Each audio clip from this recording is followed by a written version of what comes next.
ये यूक्रेन से आई ऐतिहासिक तस्वीरें हैं जब पुतिन खुद मारियोपोल के अंदर गए और कार भी ड्राइव की। आज सुबह जब ज़ेलेंस्की ने अपनी आंखें खोली और उनके जासूसों ने यह खबर पहुंचाई कि पुतिन यूक्रेन के अंदर घुस चुके हैं, तो ज़ेलेंस्की के पैरों तले जमीन खिसक गई।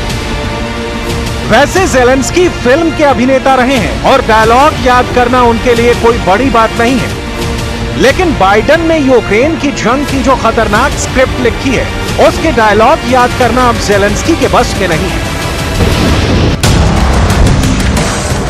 क्योंकि पुतिन दुश्मनी रखने वालों से डायलॉग डिलीवरी में यकीन नहीं रखते हैं। दुश्मनों से पुतिन की मिसाइलें ही बात करती हैं।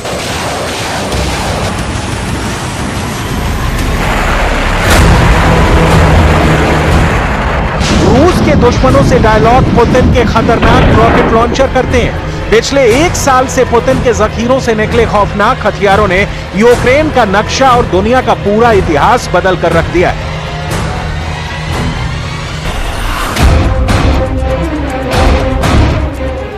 नाटो के 30 देश और खुद ज़ेलेंस्की समझ नहीं पा रहे हैं कि आखिर पुतिन को कैसे काबू में किया जाए। जब पुतिन ने यूक्रेन के मारियोपोल शहर में प्रवेश किया तो मारियोपोल के अंदर रूस की पूरी आर्मी चौकन्नी हो गई।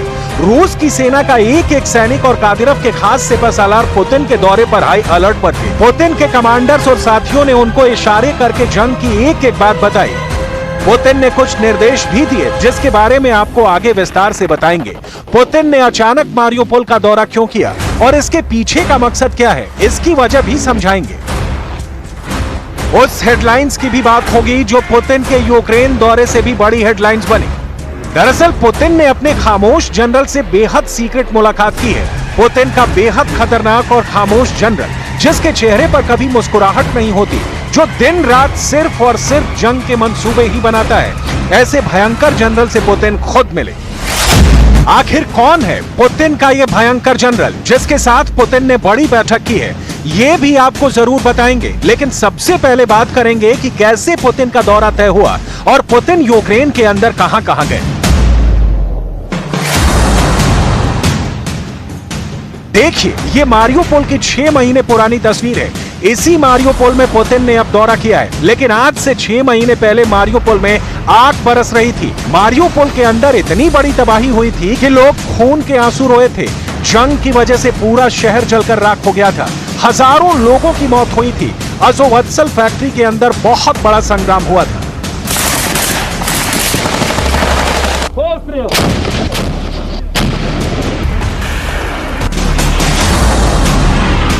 लेकिन जब पुतिन मारियोपोल के अंदर गए तो मारियोपोल एकदम शांत था। यहां अब जंग के बादल नहीं है। पुतिन के सैनिकों और कादिरव की सेना की निगरानी में मारियोपोल के अंदर नए निर्माण किए जा रहे हैं। पुतिन कैसे मारियोपोल पहुंचे, आपको बताते हैं। रूस की समाचार एजेंसी तास ने क्रेमलिन का हवाला देते हुए बताया कि पुतिन ने हेलीकॉप्टर से मारियोपोल के लिए मॉस्को से उड़ान भरी और 1250 किलोमीटर की दूरी तय करके मारियोपोल पहुंचे। रात में मारियोपोल पहुंचकर पुतिन ने कार ड्राइव की। यह पुतिन का सबसे बड़ा ड्रीम था। मारियोपोल के ऐतिहासिक शहर में कार ड्राइविंग। जब पुतिन कार ड्राइव कर रहे थे तो एकदम अंधेरा था। मारियोपोल की खाली सड़कों पर पुतिन एकदम रिलैक्स नजर आ रहे थे। पुतिन के साथ पुतिन के करीबी रूस के उप प्रधानमंत्री मराट खुसुलिन भी थे। अपनी कार से उतरकर पुतिन ने यूक्रेन के कुछ खास मूर्तियों को भी देखा।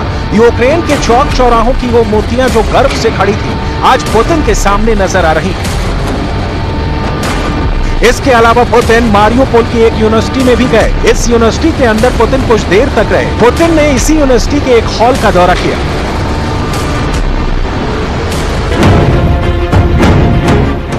और इसके बाद पुतिन दोबारा कार पर सवार हुए और उनको वो सारी जगहें दिखाई गई जहां पर रूस नई इमारतें बना रहा है। दरअसल मारियोपोल के अंदर पुरानी इमारतों को तोड़कर पूरे शहर को एक नए तरीके से बसाया जा रहा है। पुतिन ने इस पूरे नए निर्माण के बारे में बातचीत की। इसके अलावा मारियोपोल के लोग उस वक्त भौचक्के रह गए जब अचानक उन्होंने दरवाजे खोले और उनको पुतिन नजर आए। पुतिन कई जगहों पर मारियोपोल के आम लोगों से भी मिले और उनका हाल चाल जाना। जब मारियोपोल पर ज़ेलेंस्की का अधिकार था तो मारियोपोल में 4,50,000 लोग रहते थे। अब मारियोपोल में सिर्फ 1,50,000 लोग ही रहते हैं, यानी मारियोपोल के 3 लाख लोग डर के मारे भाग चुके हैं।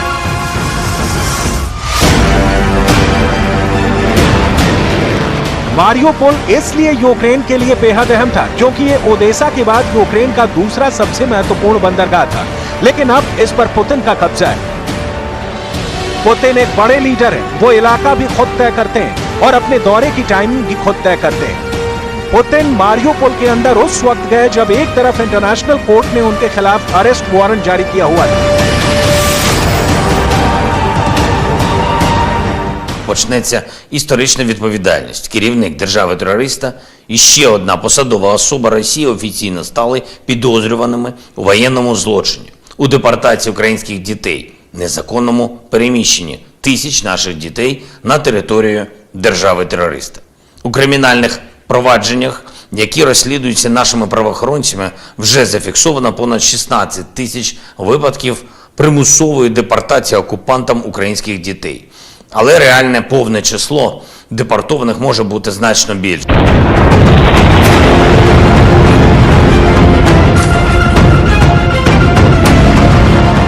जब पुतिन के खिलाफ अरेस्ट वारंट जारी हुआ तो ज़ेलेंस्की एक बार फिर बड़े बड़े डायलॉग मारने लगे, लेकिन अब पुतिन ने ऐसे वारंट्स पर अपने प्रतीकात्मक जवाब दे दिए।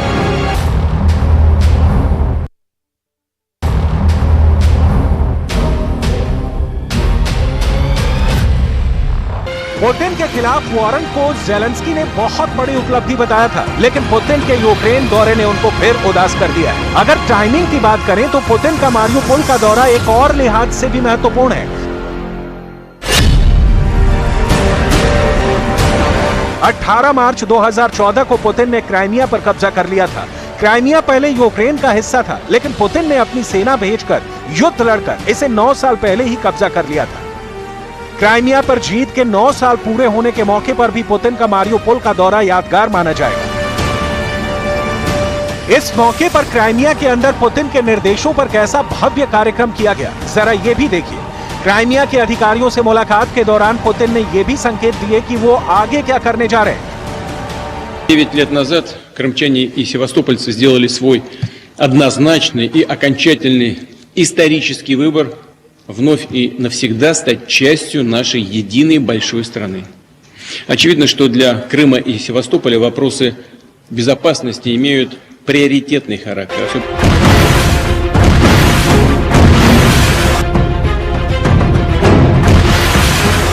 लेकिन इस मौके पर पुतिन ने अपने सबसे खास जनरल वैलेरी गेरासिमोव से भी बात की। वैलेरी गेरासिमोव का हेडक्वार्टर रूस के बॉर्डर सिटी रोस्तोव में है। आखिर कौन है वैलेरी गेरासिमोव, जरा आपको बताते हैं। पुतिन इस वक्त रूस के उप रक्षा मंत्री भी हैं, लेकिन उनकी सबसे बड़ी जिम्मेदारी यूक्रेन की जंग में फतह हासिल करना है।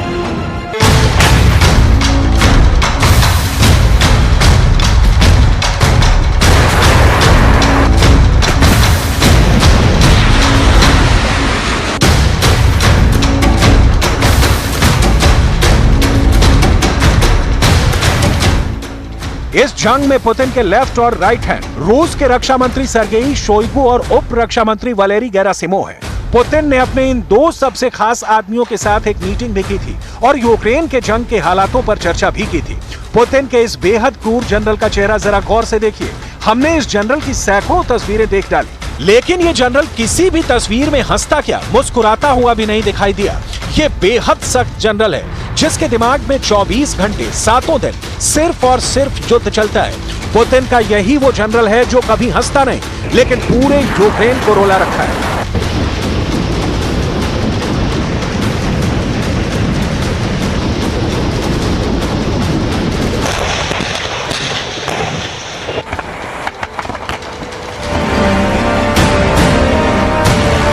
इस जनरल के नाम से दुनिया में एक प्रसिद्ध मिलिट्री सिद्धांत भी है जिसका नाम है युद्ध का गेरासिमोव सिद्धांत। गेरासिमोव एक ऐसे जनरल हैं जो अपनी योग्यता की वजह से पुतिन के बेहद करीब आ गए।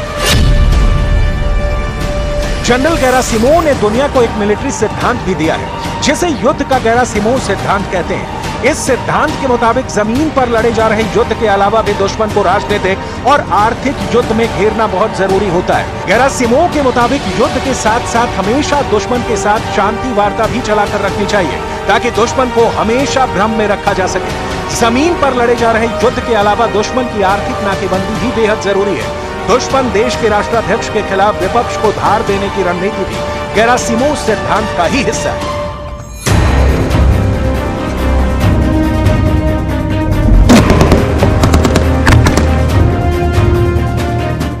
सर्दियों में जिस तरह रूस के बिजली घरों पर हमले किए गए, वो भी वैलेरी गेरासिमोव की ही रणनीति मानी जाती है। दरअसल जनरल गेरासिमोव यूक्रेन ही नहीं, अमेरिका के भी दुश्मन नंबर 1 है। जनरल गेरासिमोव पर दुनिया में कई तरह के प्रतिबंध अमेरिका की मदद से लगवाए गए हैं।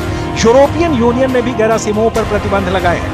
इस बेहद खतरनाक जनरल पर पुतिन को बहुत भरोसा है। निश्चित तौर पर पुतिन यूक्रेन में कुछ बड़ा करने वाले हैं, तभी उन्होंने अपने इस भयंकर जनरल से मुलाकात की है। पुतिन तो ये मानकर चल रहे हैं कि यूक्रेन में उनकी जीत हो चुकी है और अब वो विजेता की तरह यूक्रेन के मारियोपोल का दौरा कर रहे हैं। लेकिन दूसरी तरफ यूक्रेन के लोग अपने जवानों की लाशें गिन रहे हैं। ये यूक्रेन के एक सैनिक का पार्थिव शरीर है, जिसे देखकर परिवार के लोग आंसुओं को रोक नहीं पा रहे हैं। इस जंग में यूक्रेन को सिर्फ और सिर्फ दर्द मिला है और इस तबाही का भी कोई अंत नहीं दिख रहा है।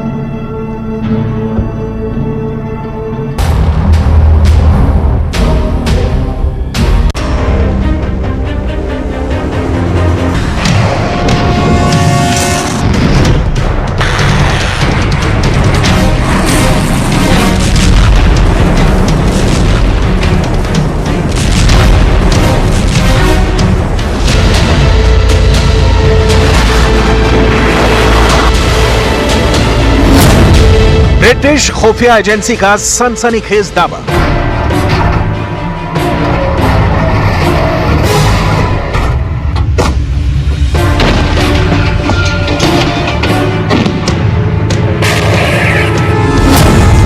खत्म हो रहा है रूस का गोला बारूद।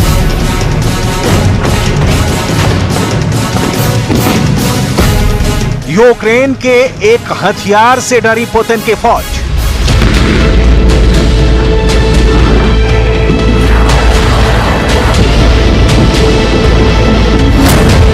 एक रॉकेट ने किया पुतिन की नाक में दम।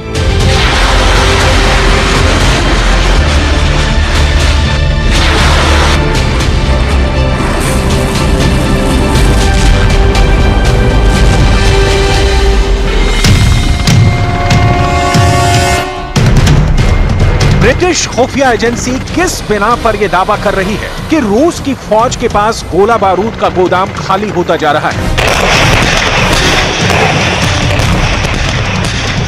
आपको पूरी तफसील से ये माजरा समझाएंगे, लेकिन उससे पहले आपको उस हथियार के बारे में बताते हैं जिसने पुतिन की मिसाइलों, ड्रोन और हवाई हमलों को नाकाम कर दिया है।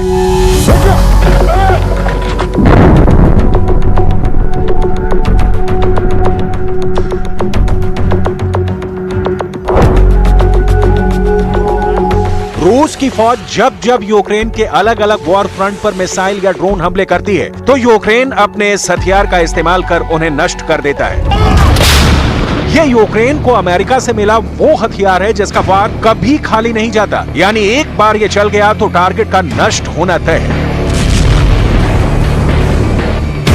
आइए आपको बताते हैं कि आखिर ये है क्या।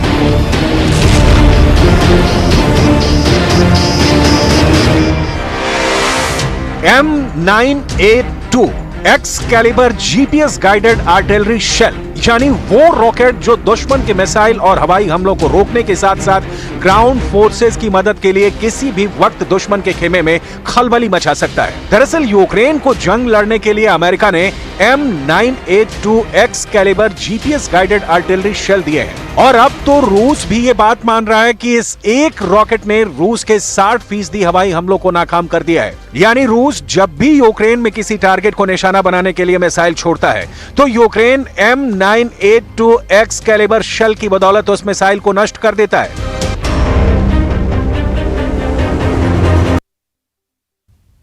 और धनतेरस से बड़ी खबर